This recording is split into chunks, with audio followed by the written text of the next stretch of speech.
The story opens with a boy named Santiago, a shepherd from Andalusia, sleeping in an abandoned church under a sycamore tree. He has a recurring dream about finding a treasure near the Egyptian pyramids. Santiago is ordinary in circumstance, but extraordinary in curiosity.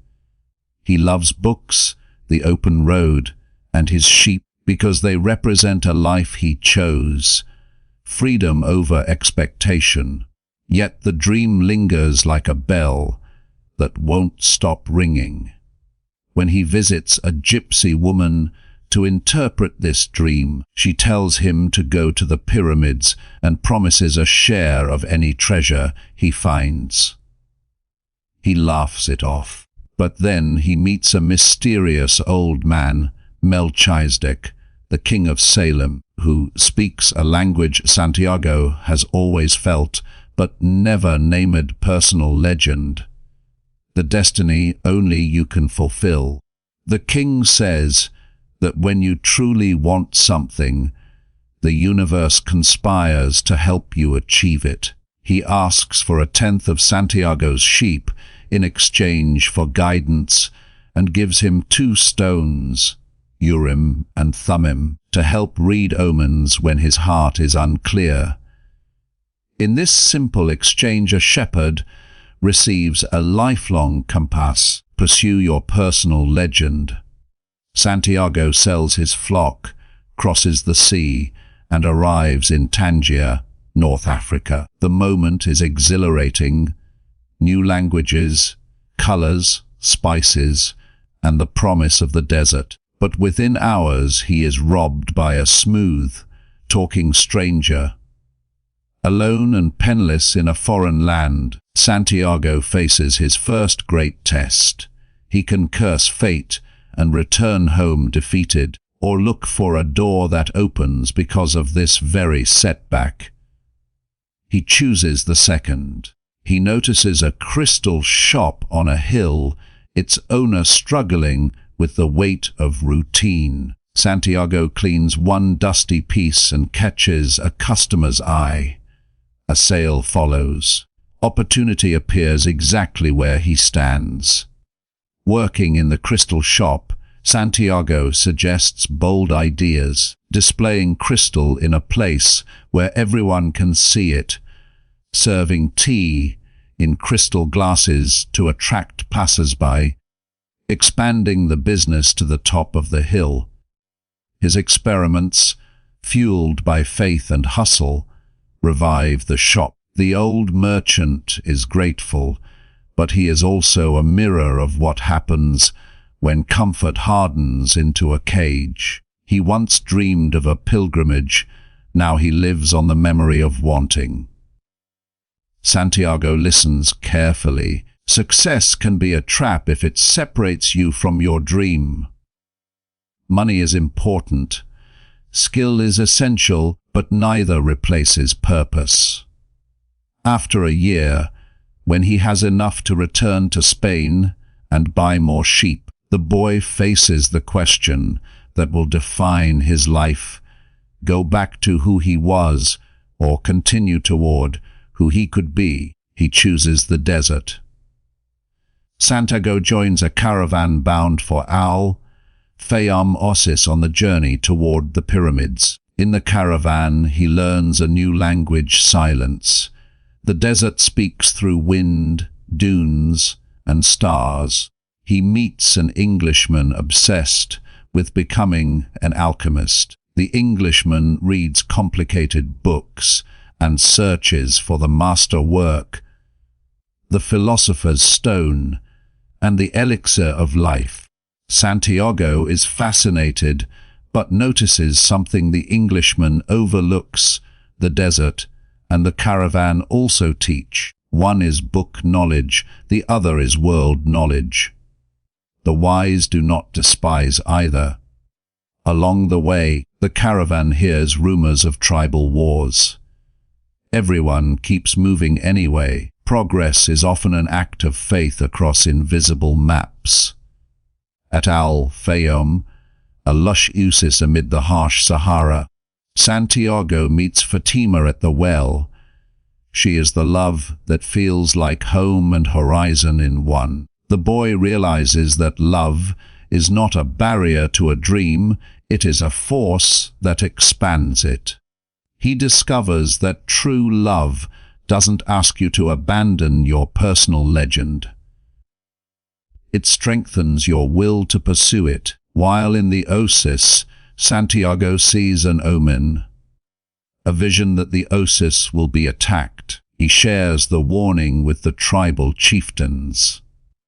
When the attack comes, the oasis is ready, lives are saved, and Santiago is elevated from a wandering shepherd to someone who listens to the soul of the world. The omen is not magic, it is attention. You learn to see when you refuse to look away. Santiago soon meets the alchemist, a horseman cloaked in mystery who carries the wisdom of the desert. The alchemist recognizes in the boy a restless courage and a heart that has already begun to speak the language of omens. He teaches Santiago that all creation is one thing, working toward one end, and that when you pursue your personal legend with courage, you align with the world's grand design. The alchemist's lessons are simple and severe. Do not abandon the path. Understand that fear, more than defeat, keeps people from their dreams. And remember that the treasure you seek often sits where your journey began, but you can only see it after you travel far. Leaving the oasis is difficult. There is love at the well and a promise of life. Fatima tells Santiago she will wait. The alchemist confirms that real love never holds your wings. It warms the air around them. Together, the alchemist and Santiago ride deeper into the desert toward the pyramids. They are captured by warring tribes. The alchemist bargains for their lives with a challenge that sounds like madness. In 3 days, the boy will turn into the wind. The tribe laughs, then gives him the deadline.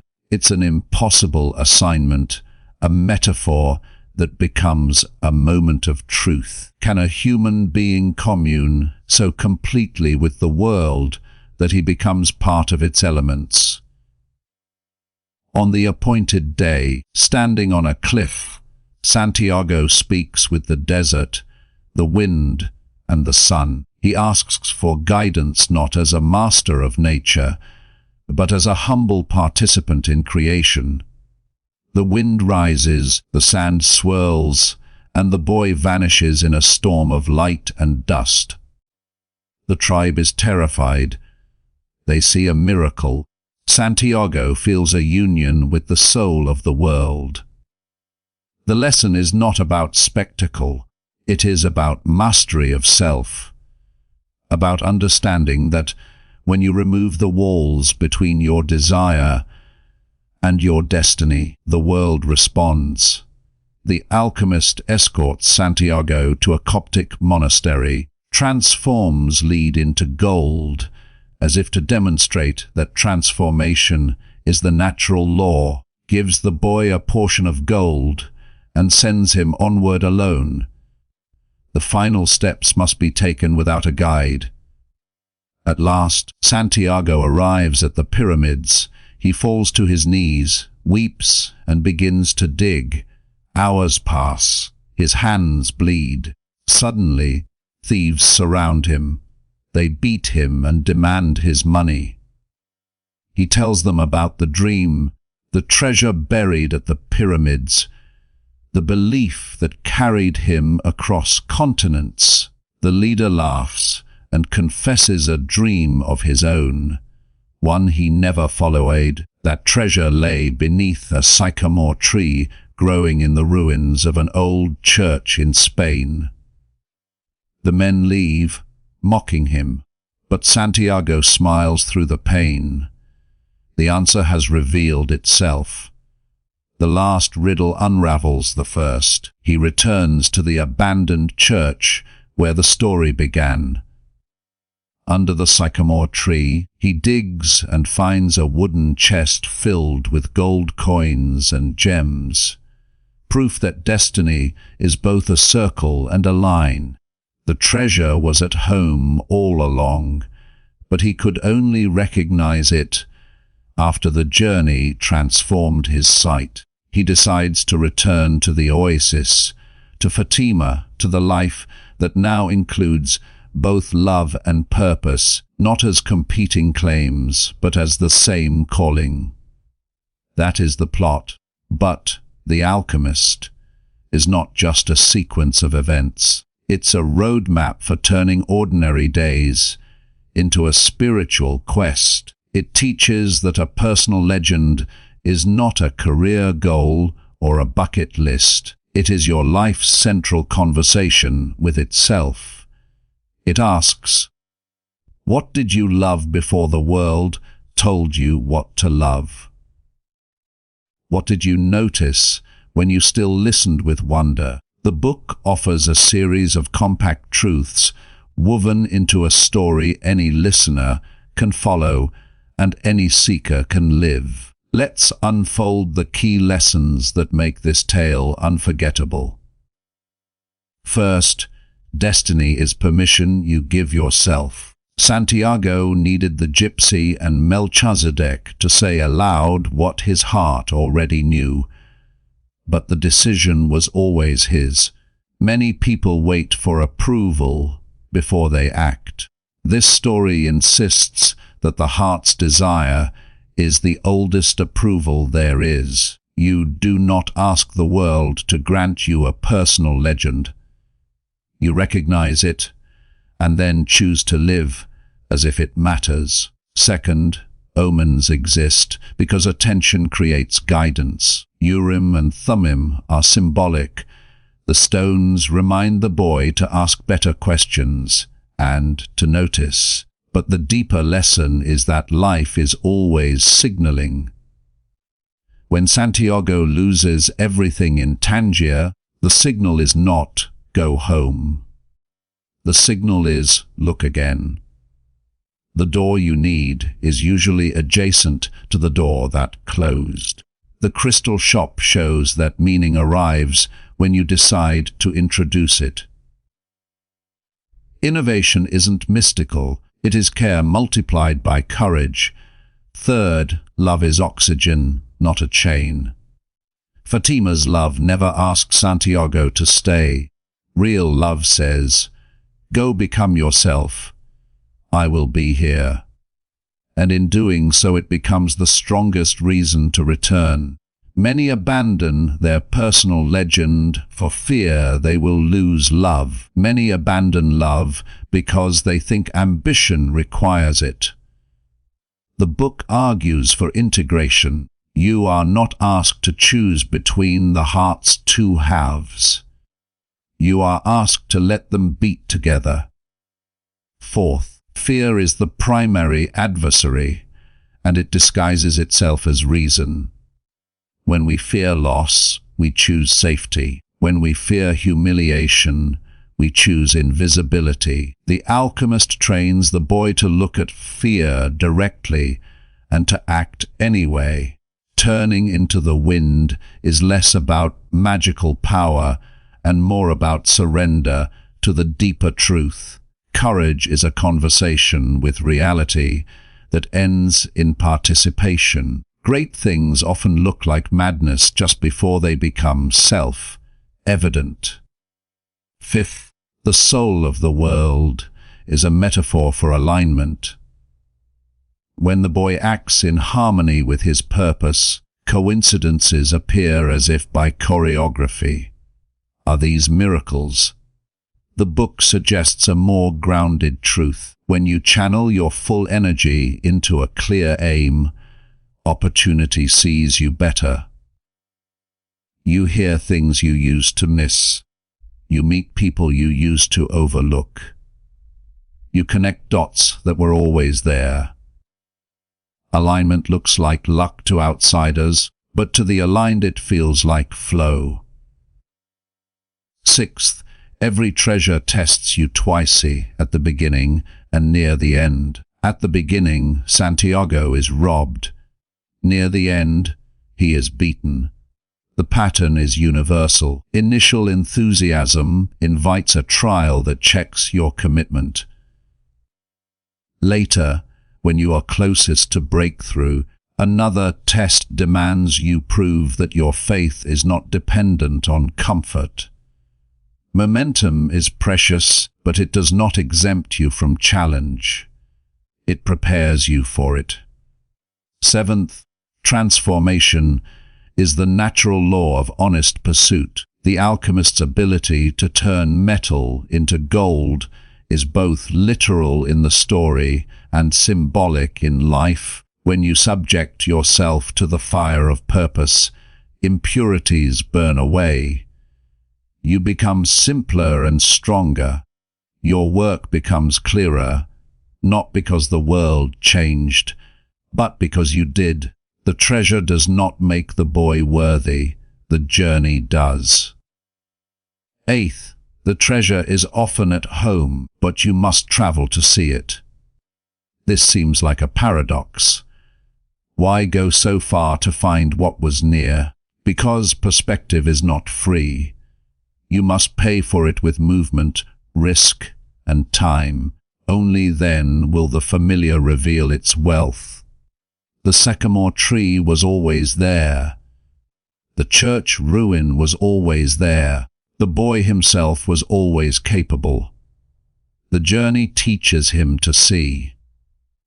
Let's dive deeper into the pivotal episodes, because each carries a distinct message for anyone listening who is searching for a reason to begin. The meeting with Melchizedek is a mirror moment. The king of Salem appears when Santiago is on the edge of compromise, ready to settle back into the known. Melchizedek does not give him a script. He gives him a spark. He reminds the boy that the world's greatest lie is that we lose power over our lives. If you are listening to this, and you feel that your choices have been made for you, this is your Melchizedek moment. The sign is simply, if your heart keeps returning to the same idea, pay attention. Your personal legend rarely announces itself with fanfare. It whispers persistently until you answer. The Tangier robbery is the classroom of reality. Dreams are beautiful in the shade of a Spanish tree. They are fierce in the sunlight of a foreign street. Being robbed teaches Santiago two essential skills: resilience and resourcefulness. Resilience says, I remain. Resourcefulness says, I find a way. The crystal shop is the way he finds.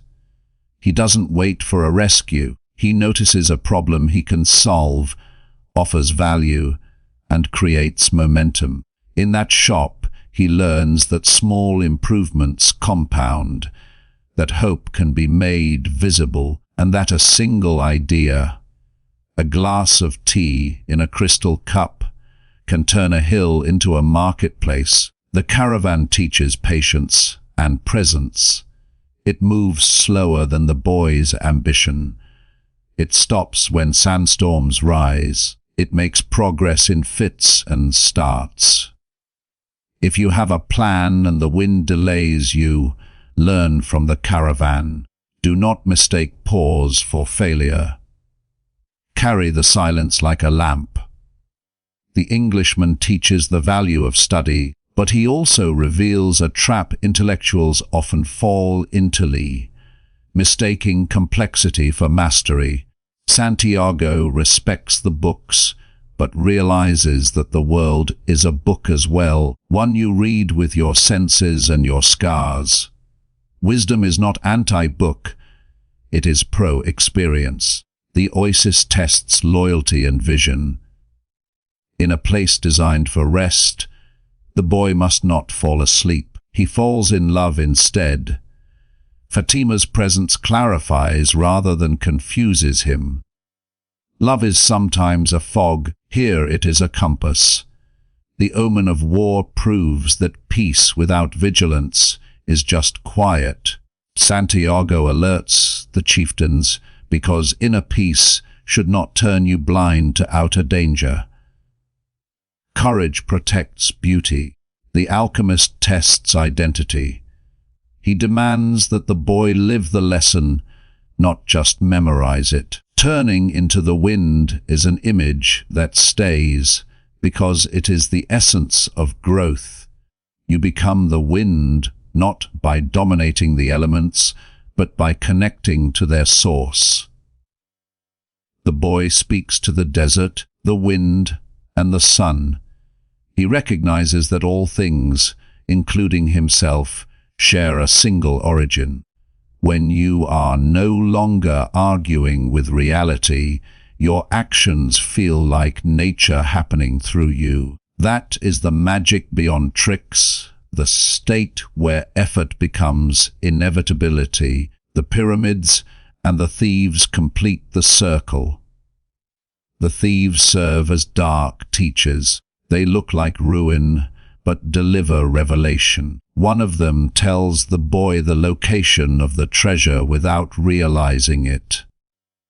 Often, those who mock your journey unknowingly point you to its final door. Do not resent them. Learn quickly and move on. Santiago returns to Spain, not as a shepherd escaping his life, but as a seeker returning to claim it. The sycamore tree shelters a chest, but it also shelters meaning, growth rooted in ruins, green leaves over old stones, the present flourishing above the past. That is what a fulfilled personal legend looks like. Now, how does this story help you change your life in practical terms? It offers a toolkit disguised as a tale. Begin by naming your personal legend. Write it plainly. This is not a slogan. It is a specific, vivid direction. Saying, "I want to be successful," is fog. Saying, "I want to become a teacher who helps children fall in love with science," is a path. Santiago didn't write, "Find wealth." He followed a dream that pointed to a place. A compass loves a landmark. Next, identify your first omen. An omen is any recurring idea, invitation, or problem that keeps appearing. It might be a conversation you have again and again, the book you keep picking up, the problem no one at work will solve, but that you can't stop thinking about. Choose one omen and take one bold, public step. Sell one sheep. Enroll in one course. Build one prototype. Tell one person who matters what you're doing. You don't need to know the entire route. You need to cross the first border. Expect the robbery. Your version of Tangier is coming. Something will go wrong early and loudly. Decide now what that moment will mean. Will it confirm that the dream is foolish, or will it introduce you to a crystal shop you wouldn't have found otherwise? If you are willing to treat obstacles as instructions, you will progress faster than those waiting for smooth roads. Build momentum by serving a real need. Santiago didn't just dream at the crystal counter, he solved a merchant's problem. Your dream is not an excuse to ignore the world. It is a reason to love it more. Look for a place where your curiosity can create value for someone else. Value is the caravan that carries you through the desert. It is slow but unstoppable. Protect your heart with discipline. Love can be a strength, when guided by purpose. Make commitments to yourself and keep them the way you would keep promises to a person you deeply respect. Show up when you don't feel like it. Track your progress. Celebrate small wins. There is no magic more potent than consistency in the service of a meaningful aim. Study and act. Be the Englishman and the shepherd combined. Read books that enrich your craft. Then go outside and test what you learned against reality. If you only read, you'll become paralyzed by options. If you only act, you'll repeat the same mistakes. The union of study and action is alchemy for ordinary lives. Learn the language of the world you're in. Every field has omens, metrics, signals, whispers, and train your attention until you can hear faint patterns. Practice silence. Turn off the noise long enough to let your intuition place the pieces. Many breakthroughs die in constant chatter. The caravan moves best at dawn.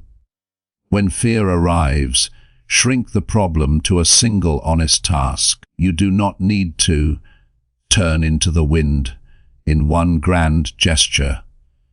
You need to have one brave conversation, make one hard phone call, show one imperfect draft, ask for one real sale, publish one real post. Courage compounds. The wind rises when it senses someone who is willing to be moved. Remember that transformation feels like loss at first. When the alchemist subjects metals to fire, impurities scream as they leave. In your life, this looks like letting go of outdated identities, social circles that cannot support your growth, and habits that managed boredom but killed creativity. Grieve if you must. Then keep the appointment you made with your future self. Finally, never forget the sycamore tree. The treasure is often near your origins, in skills you learned as a child but dismissed, in values your family taught you even when they weren't perfect, in places that shaped you before you knew their names. You go far not to escape where you came from, but to return to it with eyes that can finally see. The Alchemist endures because it is both gentle and provoking. It reminds us that the simplest truths are the hardest to live. Listen to your heart. Follow the signs. Keep going. Love without chains. Act without fear. And trust that the world is better off when you do what you were born to do. Not everyone will understand your path. That's fine. The language of your personal legend is for you and for those meant to walk with you. If you've listened this far, there is likely a dream that won't let go of you. Consider this your omen. Begin, make the call. Send the message, study the skill, take the first step. If you fall, stand up where you are and look for the crystal shop on that very corner. Build value. Keep moving. When you reach your version of the pyramids, you will be tested again. Pass the test, and you'll discover that the treasure is not only what you find, but who you become. You will know then, as Santiago knew under the sycamore tree, that the journey wasn't a detour. It was the design. Thank you for being here. If this summary moved you, if it gave you courage, if it reminded you of the dream you keep postponing, make sure to subscribe to the channel right now. Join a community of seekers who turn stories into action and turn action into transformation. Your personal legend is waiting. Let's pursue it together.